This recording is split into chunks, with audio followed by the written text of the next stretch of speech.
Hello po, pusing gala ulit. Ito naman topic ko about missing someone po. So parang, ayun, kunwari, magkalayo kayo ng love mo. Or magkasama kayo before and then napalayo ka sa kanya or umalis siya or umalis ka, ganun.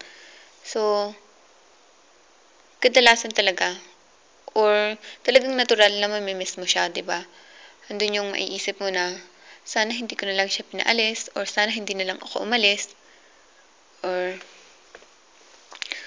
andiyan basta yung maiisip mo na sana magkasama pa rin kami. Sana hawak-hawak pa rin yung kamay niya, nag-uusap kami na magkaharap, na nagkakatinginan. So, minsan po malulungkot ka talaga kasi maiisip mo baka pag nagtagal na hindi kayo magkasama, mawala yung feeling niya na pagka-miss sa'yo or mawala yung love niya sa'yo. So, habang namimiss mo po yung tao, andyan din po yung mag-aalala ka na baka magbago siya. Pero, depende rin naman po sa tao. Kung talagang love ka niya or talagang malakas yung faith niya sa relationship niyong dalawa. So, kahit po gaano katagal kayo magkahiwalay, gaano katagal kayo magkalayo, as long as there is communication po. Or kahit walang communication, kahit minsan lang kayo mag-usap, as long as love ka niya, hindi po siya magbabago. Or kung may magbago man sa inyo, is only the way na mag-usap kayo or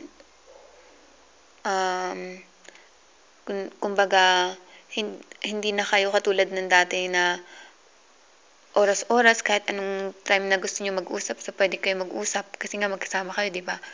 So ayun lang yung magbabago. Pero kung love niyo talaga yung isa't isa, kahit gaano pa katagal na magkahiwalay kayo, hindi magbabago yung feelings niyo. Ito pa yung isa pa na pagka-miss. Doon naman sa tao na dating sa'yo, pero hindi mo na siya pwedeng ma-miss kasi parang for example, naghiwalay na kayo. So, mamimiss mo talaga yung tao, lalo na yung mga happy moments nyo. Lalo na kung yung past relationship mo ninyong dalawa is wala namang nangyayari na pangit, 'di ba? So parang maiisip mo, magpa-flashback sa isip mo na nakakamiss tong tao na to na ganito ganyan dati. Na pag sinabi ko na I miss you, magmi-miss you more siya. So parang kahit hindi niya sinasabi sa akin na namimiss niya ako, so ipaparamdam niya by showing it. Kahit hindi niya sabihin na I miss you, as long as pinaparamdam niya sa'yo. So, mamimiss mo po yun. So, pag tumarating yung time na namimiss mo yung mga bagay na yun, parang maiiyak ka po. Or kung hindi ka man po maiyak, minsan, parang bumibigat yung loob mo. Parang sa puso mo, parang may sumisiksik na sadness, di po po? So, habang namimiss mo yung tao na yun, andyan yung sa isip mo na, ito kayang tao na to, namimiss din ako, kagaya ng pagka-miss ko sa kanya, na, ito kayang tao na to, kahit minsan kaya pumasok din ako sa isip niya, kagaya ng pagpasok niya sa isip ko. So, ganun, parang, pag namimiss mo po yung isang tao, hindi mo talaga maiwasan na malungkot or minsan maiisip mo rin na ano kaya kung kagaya pa rin kami ng dati. Siguro pag namimiss ko siya na ganito, parang hindi ganun kabigat.